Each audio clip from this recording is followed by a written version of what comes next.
I'm going to quickly run a Zoom poll just to help us where you're at, what are your needs, but also for my colleagues, Maryam and Eglys, to know a little bit about you and what your needs are.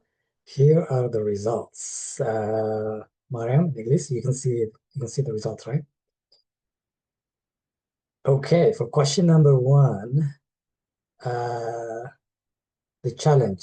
A lot of you said getting interviews, networking and making connections. 61% of you um, said getting interviews and networking and making connections. So you are on the right place. We'll be talking a lot about networking and connections today.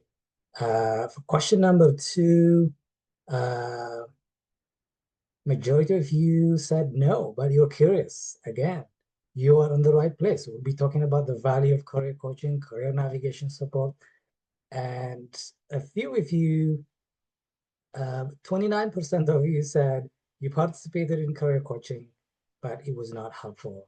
Again, we would be happy to hear from folks who went through career coaching, career navigation support, but felt like it was not valuable, it was not helpful. We'd love to hear more about your experiences around that.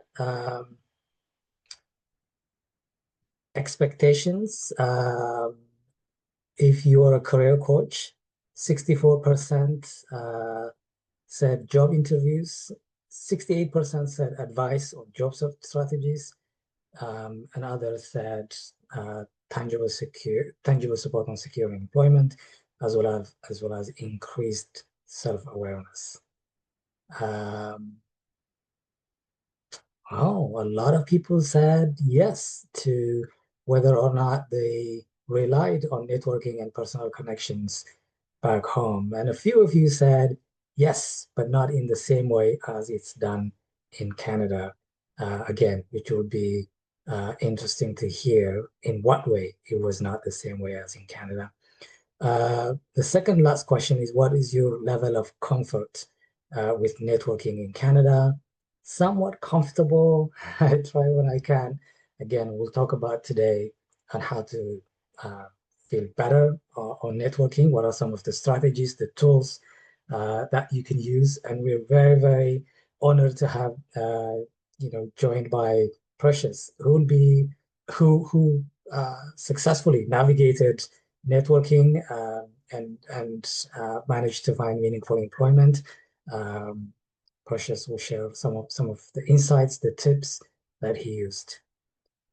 In terms of support, again, networking opportunities. I think a lot of you understand the power of networking, and 82% of you said the kind of support that you're looking would be networking opportunities, as well as career coaching.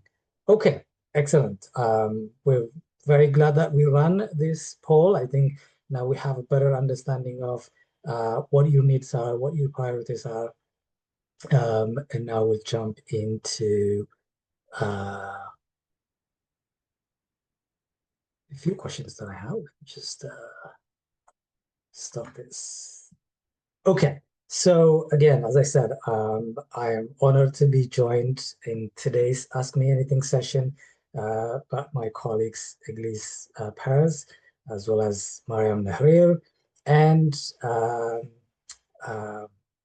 somebody who previously supported and actively participated in networking events and successfully found meaningful employment at TD Bank, Precious.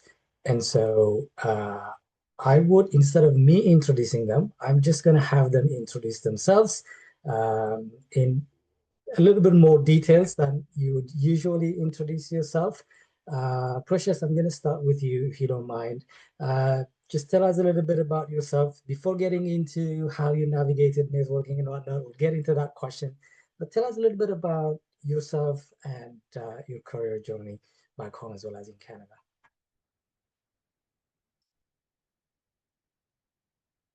You're on mute.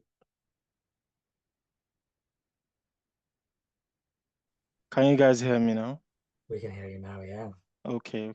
Apologies for joining a little bit late. I was in a meeting and I had to just try to hop off. But I'm very happy to be here. My name is Precious. I'm currently based in Toronto, and my educational background is in artificial intelligence and machine learning. I have over 7 years of experience as a business analyst, and I essentially started off my career at the bank, Access Bank at home, and I worked at the bank for 3 years. And when I transitioned to Canada, I transitioned into a senior business analyst role at Skill Hat, and I also worked there for another 3 years before transitioning into my most recent role, which was at Arbor Memorial, and I worked as a business analyst three, which is more of a senior business analyst as well. And shortly after, I was affected by layoffs, and I was, seeking employment. And 2 months later, I was able to land my most current role at TD, and I currently work with the core automation team at Canadian Personal Banking. So a little bit more about my personal background. Outside of work, I'm a huge football fan and I like to, exercise, stay fit. And I'm very happy to be here to share my story with everyone and excited to meet you guys. So thank you. Thank you, Precious. It's soccer, not the American football that you like, right? Yeah, I'm sure you get the Excellent. context. Yeah, Yeah, yeah, soccer. yeah. Yeah. And what is your position at TD? So I work as a senior business analyst and I work with the core automation team. So yeah. Senior business. Perfect. Thank you so much. Eglys, what about you?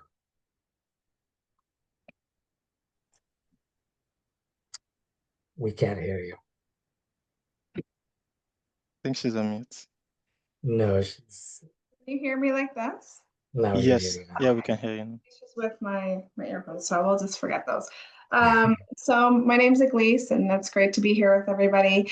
I, as you probably a lot of you know, I am a senior recruitment partner here with Jumpstart, and I have many years of recruitment behind me, mostly working in the staffing industry.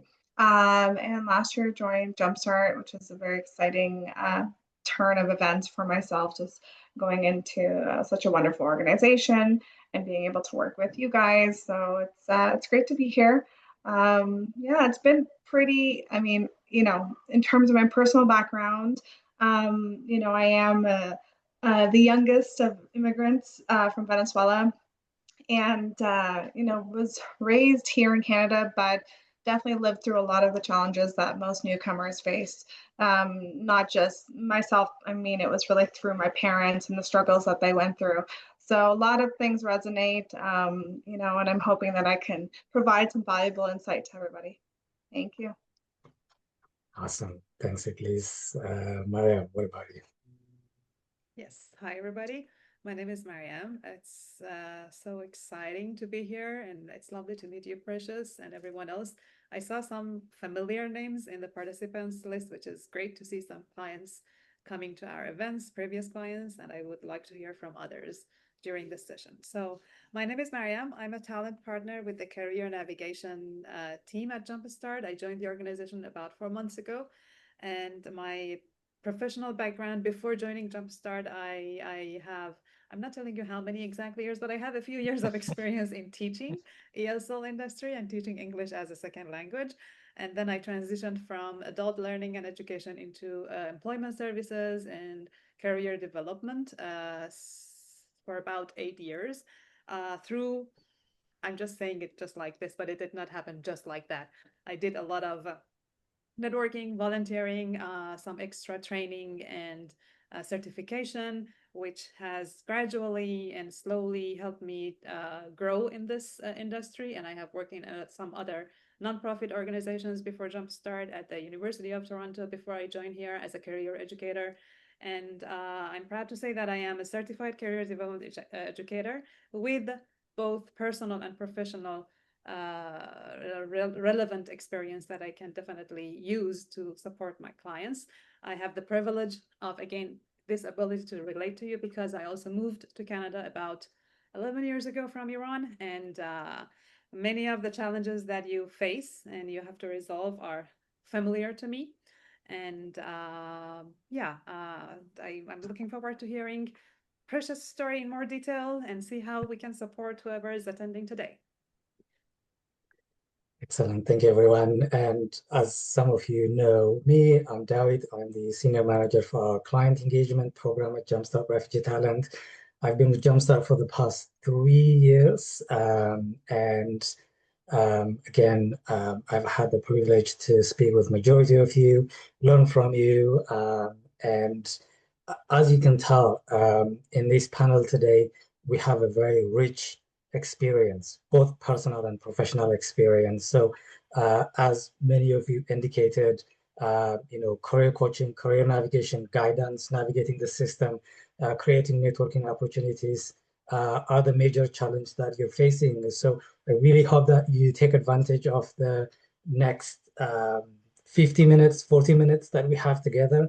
I have one question each that I wanted to ask them in addition to what they shared, but really I want the rest of the time to be for you to ask the questions. One thing I kindly ask is if the question is too personal, I would rather have you book a call with me, with Eglys, or with Maryam, as opposed to sharing it with everybody here. So try to generalize your question so that everybody can benefit from it and we can comfortably answer the question now on Zoom. Zoom is being recorded, and so we'll share it with everybody, but try not to ask too personal question. And we can share a few links on the chat if you like to speak with us one-on-one. But yeah, okay, perfect. So the first question that I have is for Eglys. You know, you have experience working as a recruiter. You've been with Jumpstart for a while. You've met with a few clients. You've organized networking events.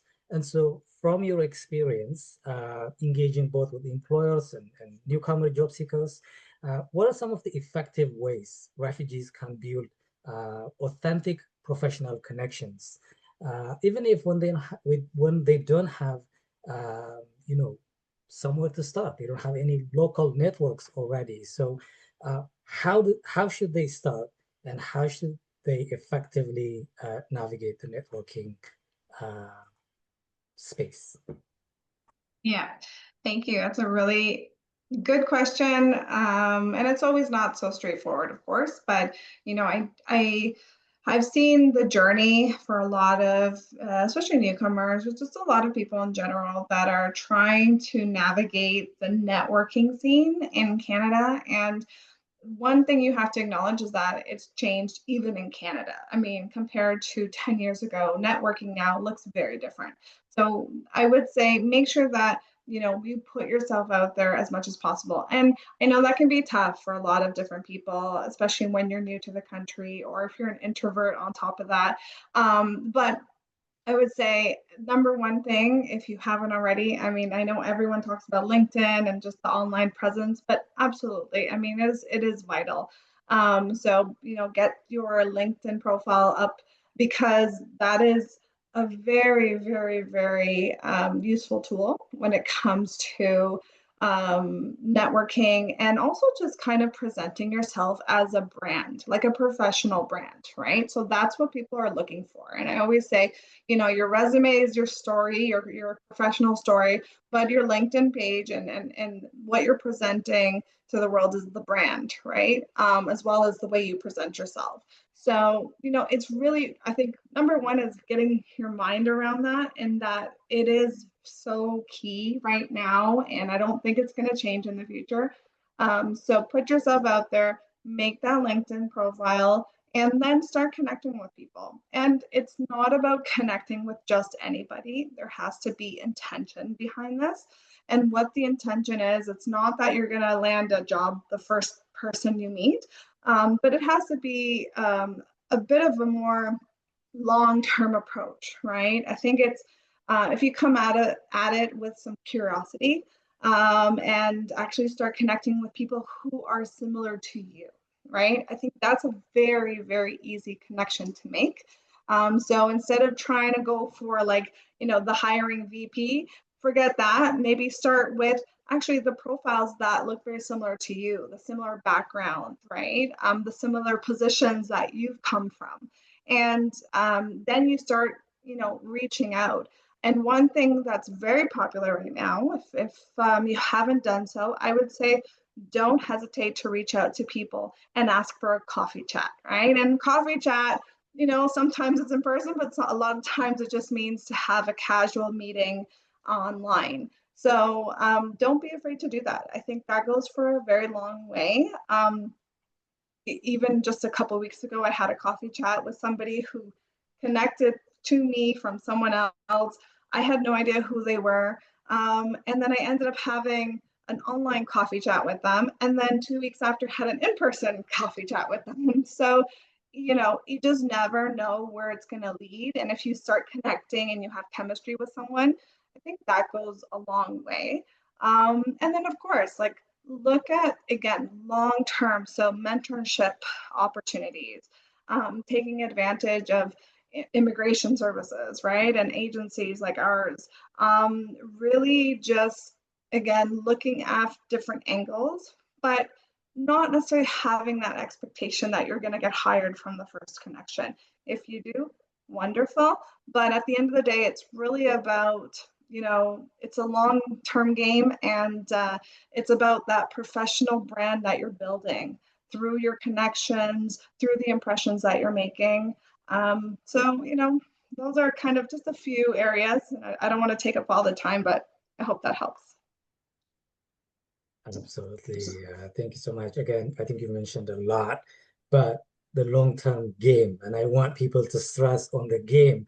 Unfortunately, it's a game, and you have to understand and you have to know how the game works. And so, and of course, yeah, the professional branding, a lot of those could be a foreign language for a lot of newcomers. It was for me when I was new. And there is no rocket science. It's just learning on how to play the game, and yeah, taking advantage of that and putting yourself out there, as Eglys said. Um, Either Mariam or Precious, if you want to very quickly add to that, if you want. Otherwise, I'll move to the next question. Yeah. You're good? Okay, perfect. Maria, you are a professional career navigator, career coach. You have guided people both at Jumpstart and your previous positions through the career journey. How can a career coaching, career navigation support transform someone's approach in finding meaningful employment, especially when somebody feels stuck or discouraged by the market? Mhm. Thank you, David.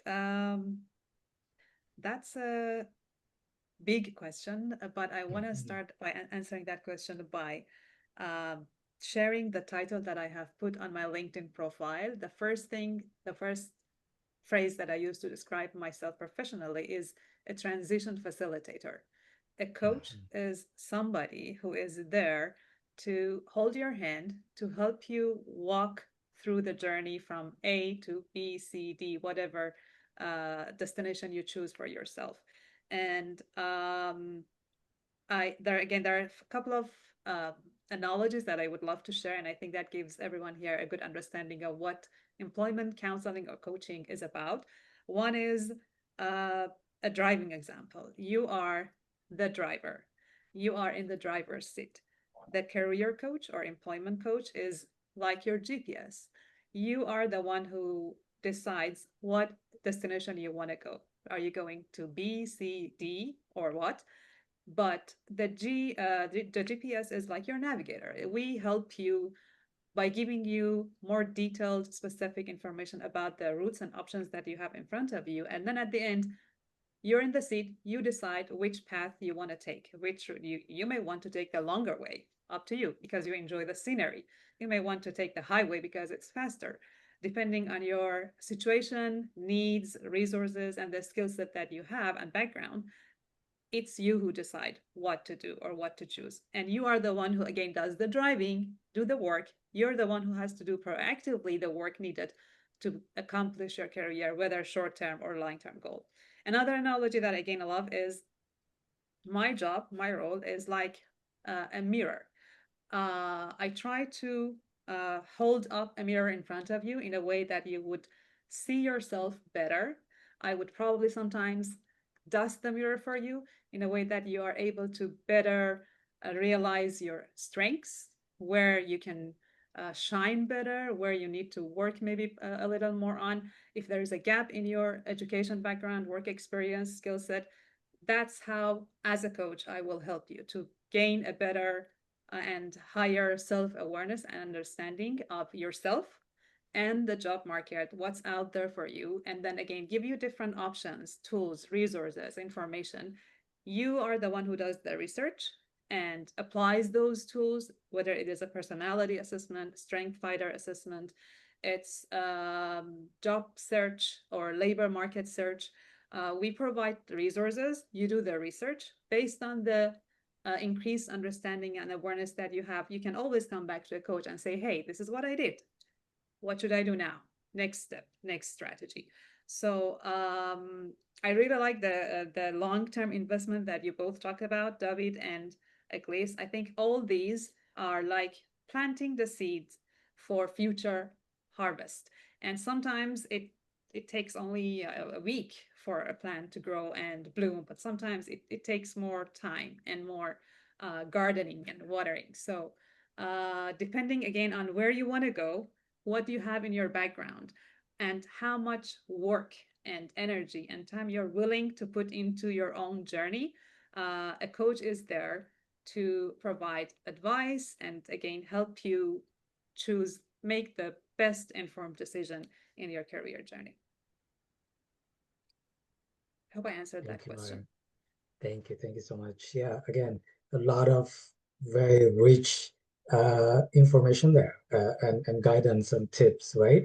You are the driver. A lot of my experience in the past 3 years, the people that are very, very proactive, the people that are always knocking somebody's doors, whether it's mine, whether it's Eglys, whether it's, Mariam's, I'm sure Precious, you had people you meet throughout your career journey that you provide guidance from your experiences as well. So it's easy to step back and sit and wait for somebody to help you, but it's not easy, but it's rewarding for you to know how to drive and keep driving that truck, that car. And so again, patience. It's not gonna, it may happen next week, it may happen in 2 weeks, but it could also take time. So that patience, again, it could be unfair to say to somebody, be patient when you're new, you don't have a job, you need to pay your bills and whatnot.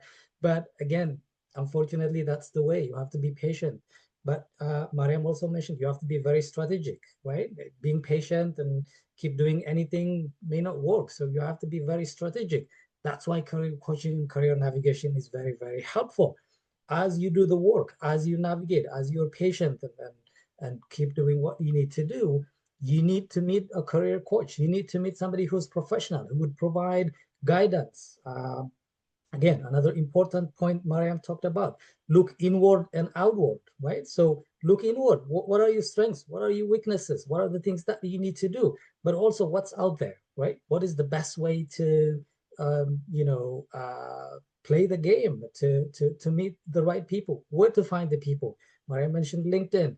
Eglys said, networking this time and networking 10 years ago was different, right? Some of it is because a lot of it can be done on LinkedIn, can be done virtual, can be done on Zoom. And so really understanding that space is very, very important. I understand it's unfair for somebody who's newcomer, doesn't have context in that, area, but we got to learn, right? And Okay, thank you so much. So I have a last question for Precious, and I want everyone to prepare their questions. So Precious, you came to Canada as a newcomer. You navigated the Canadian job market. You found employment before the current employment.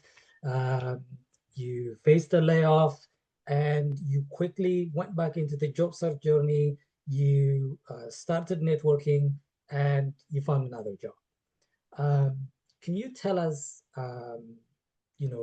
one or few uh, uh, tips or moments where, whether it's when you were new, before you found your first job in Canada, or in finding the current job that you have now, what were some of the things that kind of influenced your approach, your thinking, when it comes to networking and creating relationships, and how that helped you to get closer to the meaningful job, or even to find the meaningful job through networking?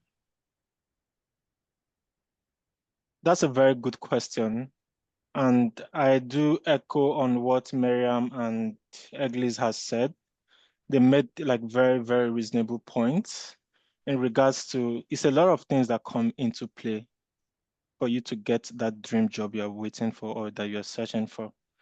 Because at the end of the day, if you go on LinkedIn, every day all these big companies are announcing layoffs, like Microsoft, Facebook, and these are very experienced individuals. And I wanted to tell you, if you're in the job search, first of all, the most important thing you need to understand is to be kind to yourself.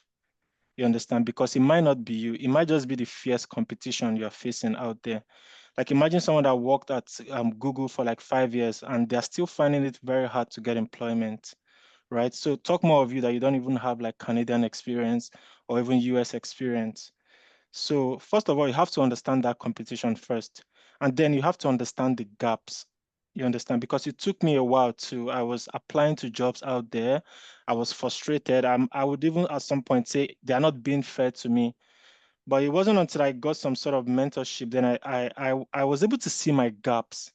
And then I had to work towards filling those gaps.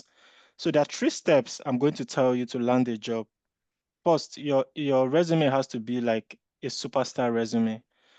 And you have to understand your resume can't be generic. The first thing you're trying to do is to stand out, because at the end of the day, your resume is just a paper alongside 1,000 applicants, right?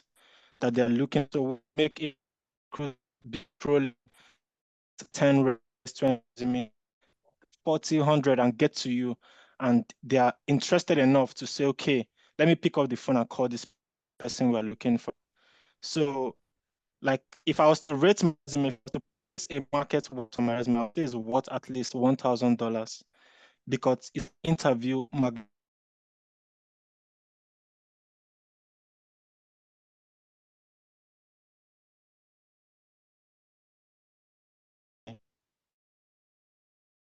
interesting. Before they even waste the time or invest the time to call you, they have to have like a visual representation of what kind of person is this person.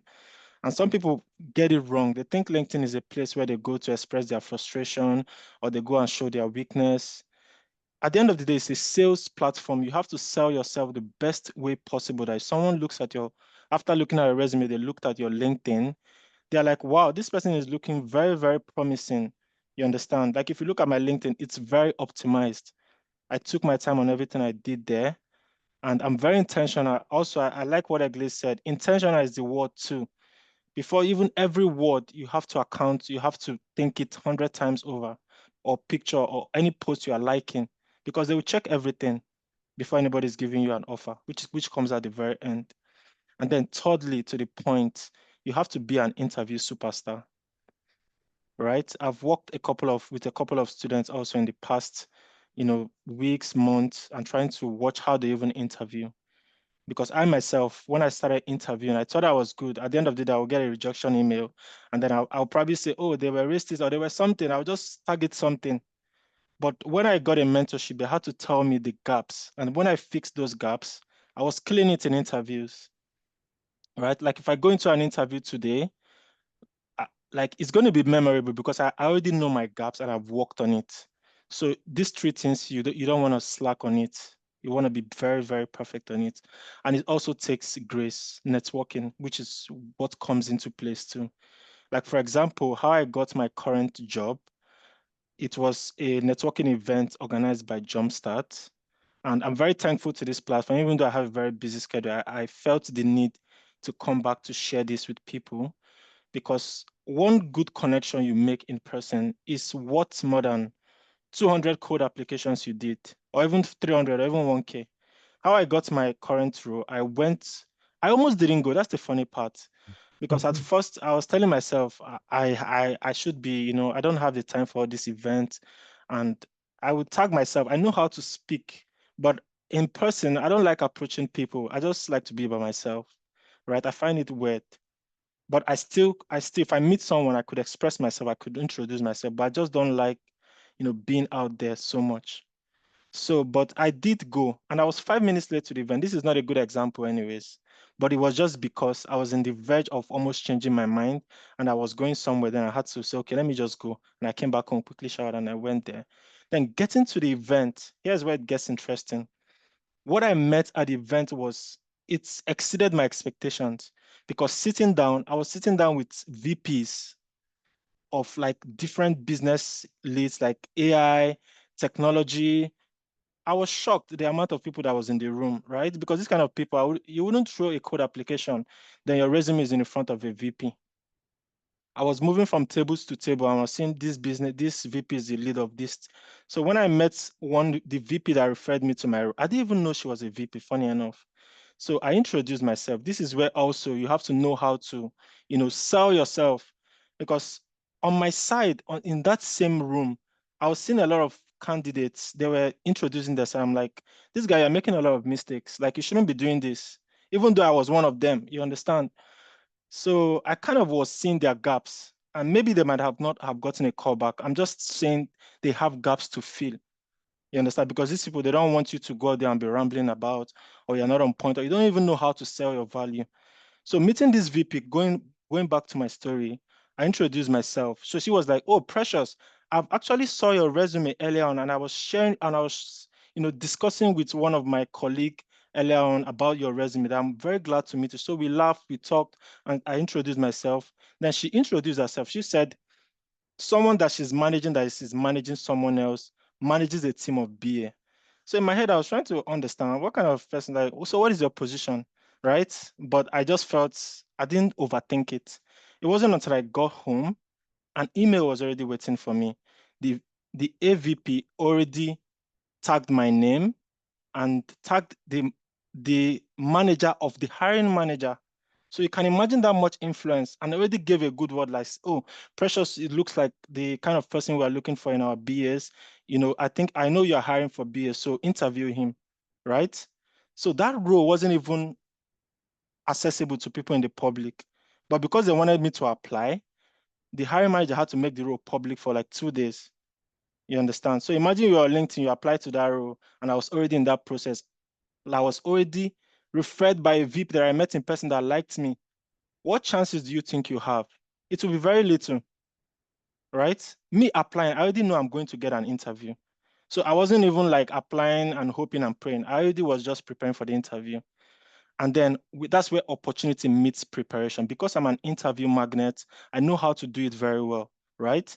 Going into the interview, I was able to convince the hiring manager why I'm the perfect person for the role. And then I went into the final round again with the hiring manager's manager. And then a week later, I got an offer. So that was how I landed my current role. So that's where networking comes into place. Your resume too, because they have seen my resume. They were interested in me from the start. And I could go on and on, even how I landed my previous offer, but I'd just like to stop here because I believe the point has already been, passed across. So thank you. Absolutely. Thank you so much, Precious, Yeah. for your insights, way and above the question that I asked. And I think um, this hopefully will resonate with a lot of the participants today. I hope they can not only listen to what you're saying, but really hear it and take it in and really work hard towards, you know, and just to combine what you said and what Eglys said earlier, Precious did the right things, and he was very kind enough to say not only all the good things, but also some of the mistakes that he made. He almost Yeah. didn't go. He was 5 minutes late, and it's okay. It's okay, right? But it still worked out. And so really like he said he's introvert. He doesn't normally feel comfortable meeting people, yet he pushed himself and he went there and guess what happened? But I want to also emphasize what Igli said earlier. It worked for Precious. It's not going to work for everybody in a week or in 2 weeks Yeah. or 3 weeks to land your dream job. It's going to require a lot of cultivation, a lot of follow-ups, a lot of meeting, a lot of rejections, but again, another important thing that Precious said, be kind to yourself. Sometimes it's not about you. It's about the environment. It's about the people that you're reaching out. And so, but also identify your gaps. Like, I can't emphasize this enough. Maryam talked about it, Eglys talked about it, Precious talked about it. Identify your gaps. It's really, really easy to fix something that is under your control as opposed to something that's out there that you have no control over. If you identify your gaps, if you work on them, I guarantee you something is gonna work out. You're gonna meet the right people, and that person will lead into that person, and something meaningful will happen. I promised that majority of the time was gonna be for you, and yet we took a lot of the time already, and I can ask my colleagues if they would be able to stay. But now I wanna open the floor to everybody. Again, please don't ask too personal questions. Um, but yeah, um, you can either raise your hand and I'll unmute you to ask your questions, or you can put your questions on the chat. I see that Abdul Wasi is asking to Eglys, what about refugees who have privacy concerns on social media, and what alternatives do you suggest? And I think this is to everybody. We're saying things have changed. A lot of the networking is now done online. What if somebody has concerns with using the online platforms? What suggestions do you have? Yeah, that's a good question. I have come across that situation a few times. And each case is going to be a little bit different, of course, right? I guess general advice would be, don't completely discourage yourself from, let's say, that LinkedIn profile. I mean, you could still create a LinkedIn profile, but you can be discreet in terms of, let's say, your identification. If you want to use somewhat like your middle name instead of your first name, right? Or, your second last name. There are ways to get creative about it, and I've seen people do this. You don't have to put a picture in your LinkedIn, and that's okay. But the picture is not really what makes a strong LinkedIn profile. What makes a strong LinkedIn profile is the information and context that you put into it. So really, I think it's up to you, and every situation is different. And I know that this is the case sometimes. So it's really up to you. How can you put enough information that still adds value, but maybe you will have to hide. Maybe you don't put the company name where you worked, you put the industry instead. A well-rounded or international manufacturing company. You don't put the name, right? Instead, you just describe the company in there. There are ways to get around those details if you want to be discreet. It will be up to you how discreet you want. But there, you can do it, and it can be done. And then I would say beyond that, of course, LinkedIn is one thing, but also just getting into, looking into mentorship programs or networking programs that are related to, to what you've done in the past. So I hope that helps a little bit. Yeah, thank you. Thank you, Eglys.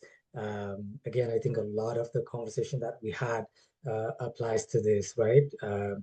Going to events, meeting people, following up with people,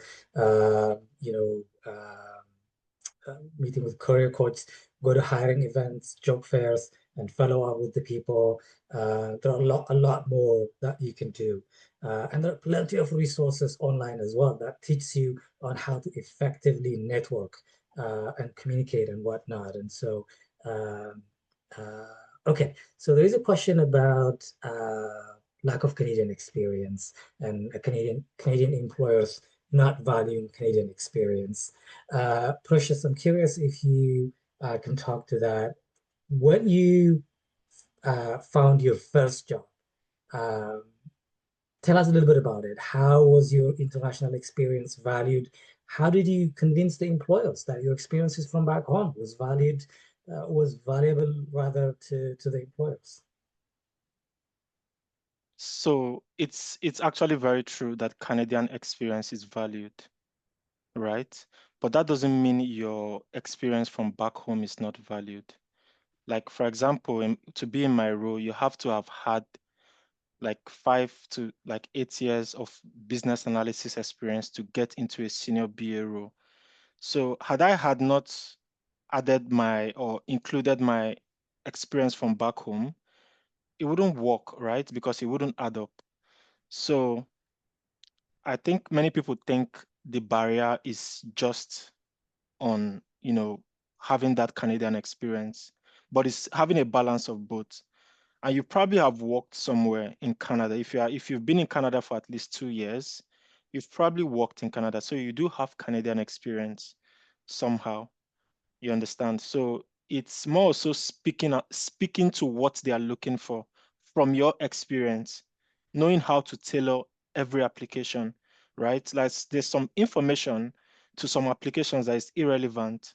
So you have to be able to take out what is relevant from the experience you've done and the experience you've had in Canada, also how to tailor it to the role you're applying to.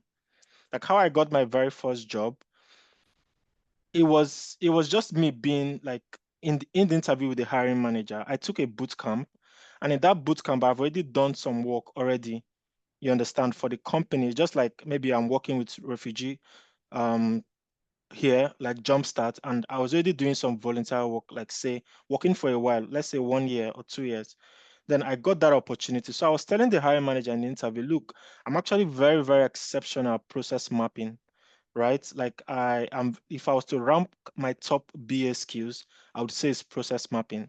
And at that point in time, the company was doing a digital transformation program. So they had over 250 processes. They wanted a BA to come in to map.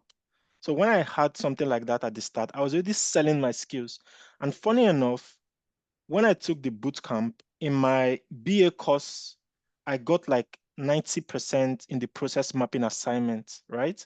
So in that interview, I was telling the hiring manager, look, even in my current company, I did take a BA course, and I was getting over 90% in the process mapping this thing. And I'm more than happy to send that assignment plus the marks to you after this interview.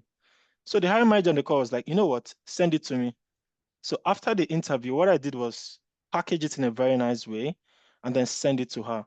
And then a few days later, I got an offer. So that was how I got my very first job in Canada. So I would say anything you're doing, do it well, because you don't know where it would speak for you, essentially. Because that course I took, trying to upskill myself, right? And being able to speak to it in interviews in a convincing way that the hiring manager was interested enough to see. And then when I submitted that assignment, it looked very crazy. So she there saw my value. Every other thing didn't matter, and I was hired. So that is just the point I wanted to make. Thank you, Precious. Again, as his name, very precious points. And Yeah. making, yes, you don't have a Canadian experience. There are multiple ways that you can get around it, right? You can take some training relevant to your industry and relevant to the job that you're applying, as Precious said. You can do some volunteering. You can strategically use that volunteering as a space of connection, as a space of some experience. But also another important thing that he said that I liked, have confidence in explaining your international experience and how it will help them to to enhance the work that they do, to Yes. help them more clients, whatever it is. Like tell them how you'll be fixing their problem. But to do that, it's going to require a lot of researching. It's going to require a lot of learning about the company, about the people that will be hiring. And so I think a lot of that requires a lot of work. That's why applying 25 jobs in a week is not the best way to do it, because every job intentional, some of you mentioned about being very intentional. Whatever you're putting, it has to be intentional. For it to be intentional, you're going to need to know what the company needs, what are the company interests, right? And so again, very, very insightful points. um, Okay, there is another question. After the initial networking event, how do you reach out without seeming pushy and too forward? And for the coffee chat, at what point do you do in person without portraying desperate? Great question. Who wants to take that? I'm happy to take. Oh, Eglys, do you want Please. to go? Okay, so You please feel free to add anything if you want after me, Eglys. But I think the way you ask that question gives me this connotation that you you feel it's your feeling. It's how you feel about reaching out to people. And you're telling me that you have already met this person. If this person has had a conversation with you, they probably remember you. But this mindset shift is some necessary step that many of us immigrants, newcomers, refugees have to work on when we want to start networking. You are not pushy. Having those conversations, reaching out to people, asking people for connection, for information, for career support, mentorship, resources, it is very normal and actually expected in the job market. Most of the professionals that you reach out to are happy to support and help. Yes, there will be rejection. Yes, not everybody that you invite or you want to add on LinkedIn answers positively or accepts your invitation. But majority of the people in this market are both kind, supportive professionals. And it's another way to think about it is that it's a win-win transaction. When you are asking for a coffee chat, let's say, or in person, doesn't matter in person or virtual, you are helping that person also to expand their network. And by providing support to newcomers, mentees, job seekers, they are developing some leadership skills. They can add exactly what they are doing for you to their profile and gain more reputation, more professional reputation. So you're not only asking for help, you're actually helping them. And to the second part of your question, which is about how to get that in person coffee chat, I don't think you should insist. Like people have different schedules, different type of availabilities, and if someone is willing and available to meet you in person, awesome, that's great. But most people still prefer after, especially after COVID, we prefer doing things online because it's more convenient, it's more feasible to do. But again, if any in-person chat comes out of your conversations, jump on it. But you can still make very similar impact and impression, positive impression in an online conversation. It does not really have to be in person. Yeah. Eglys, did you want to add anything? No, I think that was well said. I would just add on that it still should feel organic, right? So it should not be forced because people can feel it, right? People know, they sense if something's not natural. So the thing I would add is really, I think the hardest thing to come or wrap our minds around is just the fact that it is acceptable and it is part of the culture. So it's not maybe something that you've been used to or accustomed to, but it is a part of the culture now. So, like I mentioned, it's even changed for Canadians in the last 10 years. It's something that everyone's got to adapt to, but it's very, very key and beneficial to anyone looking for work and just learning about the field that they're interested in, learning about how the changes that are happening. There's a lot of great questions and a lot of great conversation without being forceful. Just be curious. And that curiosity can lead to a lot of great connections that you're going to make. Absolutely. And one thing that I, you know, very quickly want to add is that mentors, people that you previously connected with, they love to see when the advice you give them, you implemented that. So let's say if I'm following to Eglys after a coffee chat, the best way to send a follow-up email is say, hey, Eglys, you told me to do 1, 2, 3. I'm happy to tell you that I have done it. I've completed this certification that you suggested. I have done that. What else do you suggest? Who else do you think I should connect with? So technically, you're not really asking for more work. You're reminding Eglys that, hey, I've done what you told me. Now, I'm reminding you that I'm still waiting for a job. So without explicitly saying that, you're reminding that person that you've done what they ask you to do. Now you're ready to move forward. That person will, if they, oh wow, okay, you've done that certification. Let me think. I'm going to go above and beyond to see if there is anybody I know looking for somebody with that kind of certification, with that kind of experience. So that's a really, really good reinforcer and a good way to remind them as well, right? To continue that conversation, that networking. A great mentor that mentioned to me is that a person that gave me the best job in my life is a person that I cultivated a relationship with for 3 years. By the end of, right, Precious had a precious opportunity that he found a job within a few weeks after that networking event. But that's not the case for everybody. So you're going to need to cultivate that. And you know, as everybody said, you need to know what are the best ways to cultivate that. And one of them is as I said, let your mentor, let the person who provided tips and guidance know that you've done what they ask you to do, and ask them for more. Or, you know, um, and that's the great way to maintain that relationship.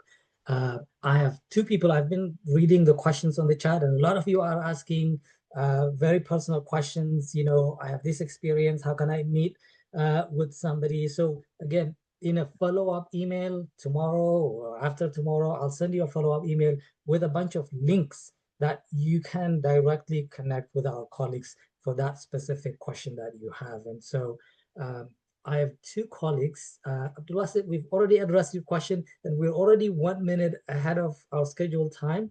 So I'm going to give the chance to Mulu and to Namdi. I'm sorry if I'm not pronouncing it right. So Mulu, why don't you ask your question first?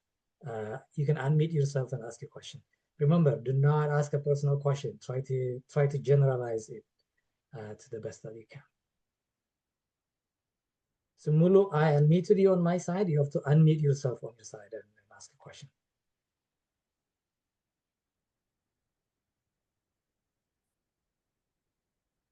Okay, until Mulu do that, we're gonna go into Namdi.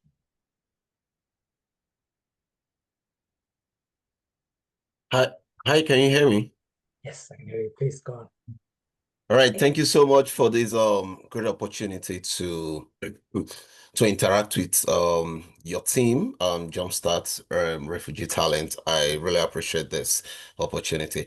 Okay, so going by the name Jumpstart Refugee Talent, I want to believe that our vision here is to explore see the talents that is inherent in some refugees, especially those registered with you guys, and then we try to explore the sense and then show them the way to you know get to the world, right? I'm sorry, I'm gonna personalize my question. I think it doesn't matter, I don't mind. Okay, so I've worked in the banking sector back home, and just the same bank as Precious.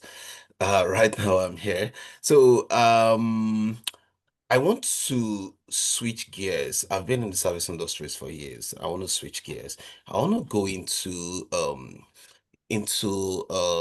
what's this again? Like how do trade into trade, the trade profession, right? That's where I think. So how can I be assisted to make that transition? That's my Okay, question. Thank you. of course, yeah. Thank you, Namdi. Anybody want to take it? Career transition, we do consider a career transition as a barrier in itself, right? You have experience from one industry, now you want to switch a gear. It means you're going to need to start from scratch. A lot of the experience that you have, there may be a lot of things that directly transfers into the new career that you're building, but it's a new industry. You're going to need to connect with entirely new, different people. Maybe there is every industry has its own culture, right? So you're going to need to navigate that culture. I'm going to quickly start, and I'll let my colleagues add to that. So we don't have a direct training or anything in that area, but we do work with a few partners who are providing training. For example, the pre Eglys, what is it called? The pre-something training, I forgot. Yeah. So there is a training that you need to take, and then you need to connect with a potential employer. So let's say if it's plumbing, if it's electrician, if it's a mechanic and whatnot, you need to go through that training first, and then pre-apprenticeship training, and then you need to work as an apprentice with somebody who's more experienced in an industry with at the beginning very low payment. I think minimum wage, if I'm correct. And then over the years, you kind of gain some experience. So second year, you still work as an apprentice. The salary goes a little higher and higher. And then I think after 4 years or 5 years, you need to pass through an exam and become a licensed trade person, and the sky's the limit after that. So what I would suggest is connect with me. I'll be sending a follow-up email. So connect with me, and I'll connect you with some of our partners who are providing those kind of not only the pre-apprenticeship trainings, but also who knows the licensing process very well. They can provide more tailored guidance in that process. Okay. Maryam, Eglys, and Precious, are you okay that we take another 5 to 10 minutes? Yeah? Precious, yeah, that's okay? Okay, perfect. Okay, so Alpha, I'm gonna unmute you and go ahead and ask your question.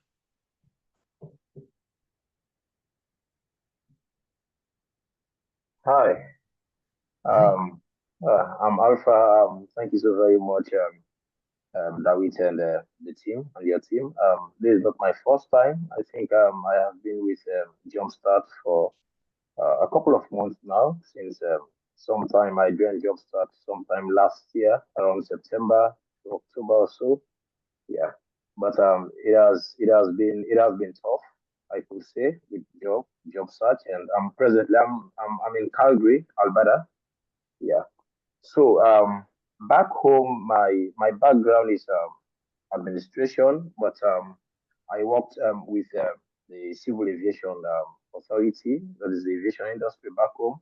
So if you know the dynamics in the aviation industry, the Civil Aviation Authority is like the regulatory body for the aviation industry in the country, in every country they operate.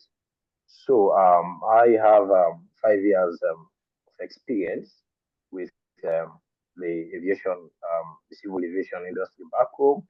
Of course, I worked as an air transport regulations officer, and I later transitioned into the aviation security, and that is aviation safety and security. And of course, I'm knowledgeable in office management, document processing, and customer service.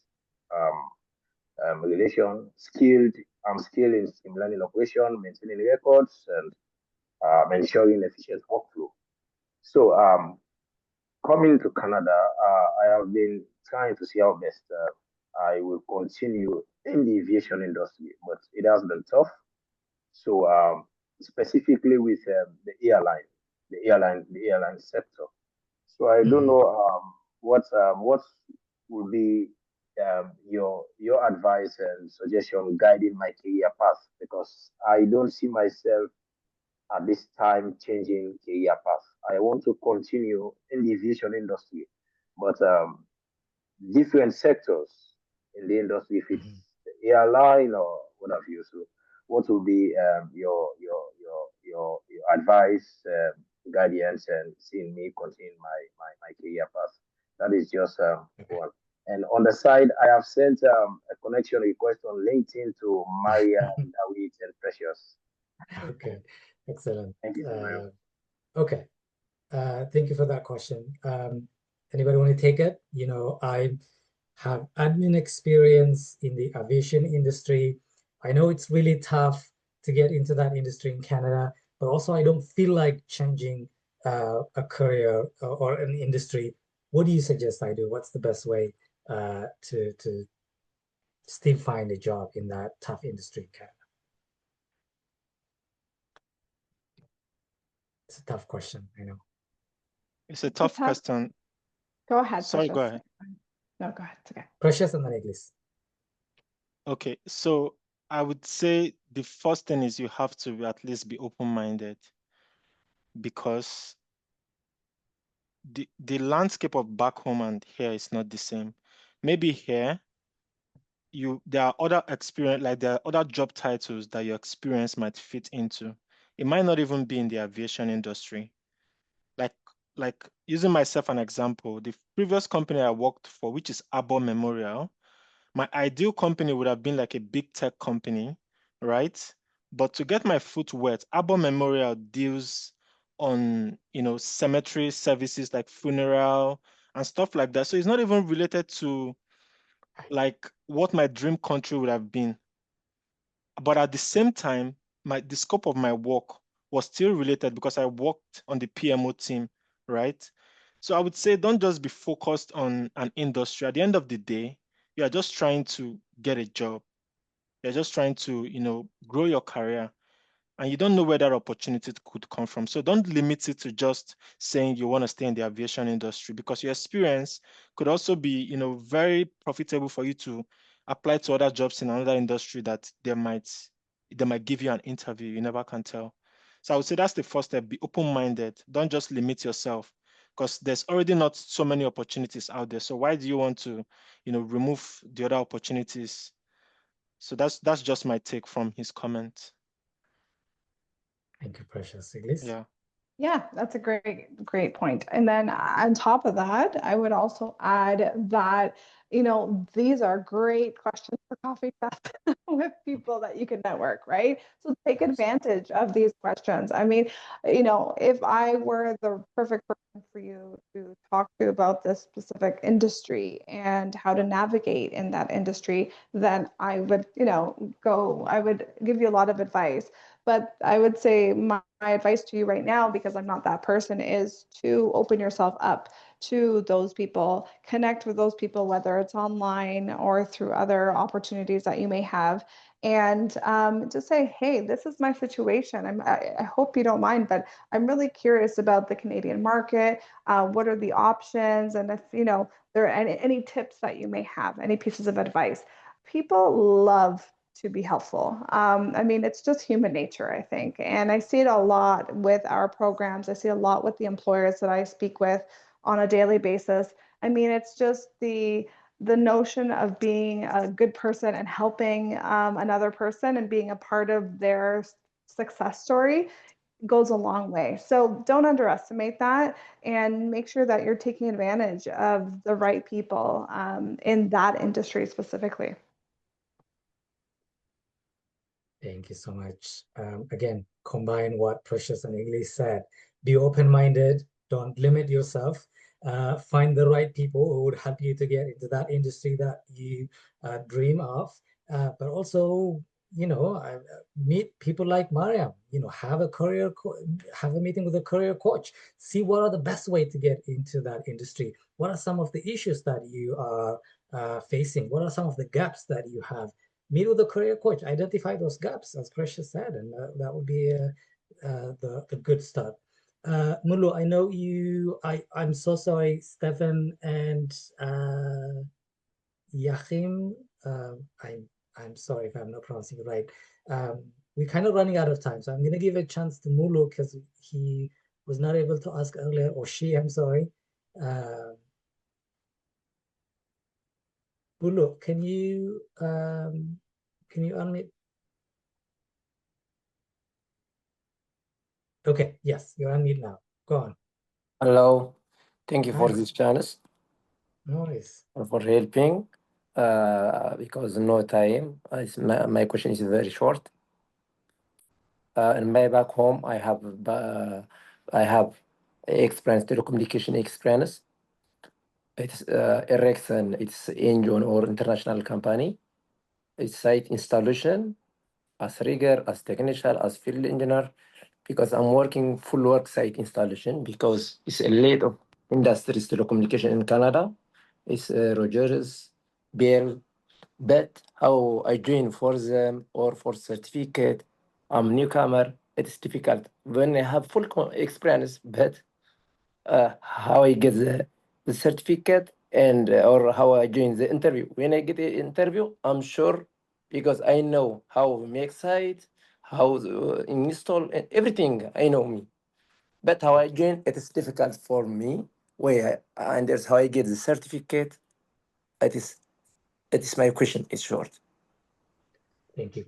Thank you, Mulu. Before I address your question, I know Precious has to drop off, and I want to thank you so much, not only for showing up, for taking the time, but also for the great insights and tips that you provided, for sharing your experience on how you navigated networking and how you find your job. We're very grateful for your time. I'm sure a lot of the participants today will connect with you on LinkedIn. They will learn a lot more from you. And I have to say, if we had an open space for a career coach, we would have hired you. You're a great career coach. Everything you said is really helpful. And so best of luck with your new position, and stay in touch. Thank you so much. Thanks, guys. It was nice, coming to this section and sharing my story. And I hope it inspires someone out there. And like I mentioned, I shared my LinkedIn on the chat, so feel free to connect with me on LinkedIn. And like Eglys said, yeah, people are always trying to help, but you also have to be someone that you're helpable, right? You listen, you take advice, and then you apply it. So I wish you guys the best in your job search, and I wish you success. And I would have to drop off shortly. So thank you so much, everyone. Bye. Thank you, Precious. Yeah. Appreciate it. Yeah. Okay, Mulu, back to your question. What I would say is, I think just in a follow-up email, I'll be sending some links, including a link to meet with Maryam, one of our career coaches. I think this is a question that you need to sit with a career coach and have, about 40 minutes, 45 minutes to really explore what are some of the strengths. I like that you said, if I were to get to the interview stage, I'm sure I would pass that. And I admire your confidence. And so the best way would be to sit with a career coach, a career navigation support, identify what is stopping you from getting that interview, from getting to that stage, and what are some of the ways that you can explore. We've talked about networking, right? If your resume is not working, then find other ways, right? What are the best way to network? Where to find those industries? Who are those industries that are looking for somebody with your skill in communication, telecommunication, that kind of skills, right? So the best way, and I'll let Maryam and Eglys add to that, is to book an appointment with a career navigation support to identify your gaps and to learn what are the best ways to fill those gaps and to get that first job and utilize your skills. I believe that you have the skills, you can do the job, but something is stopping you from being heard and from being seen. So have that meeting to navigate that. I know a lot of you are asking a lot of questions. I would love to answer every questions, and I'm sorry, maybe I should not take a lot of time asking my colleagues questions as opposed to listening to your questions. But the good news is I do this Ask Me Anything session on a monthly basis. The second Wednesday of every month, I'm bringing a different guest and we're hosting this. So if your questions were not addressed today, please wait for an email for the next Ask Me Anything session. And for other opportunities, whether it's an email for a follow-up from one of our colleagues, from a networking opportunity from Eglys and her team, or anything else, please be open-minded to participate in those kind of events. And yeah, keep showing up, keep being open-minded, and I'm pretty sure something will come. The questions that are asking how to get an appointment with a career coach, I will send you a follow-up email with a link, and you'll have the opportunity to book an appointment with Maryam and other colleagues. Eglys and Maryam, thank you so much for your time, for your insights, and for staying a little late from our proposed time. And yeah, thank you so much, everybody.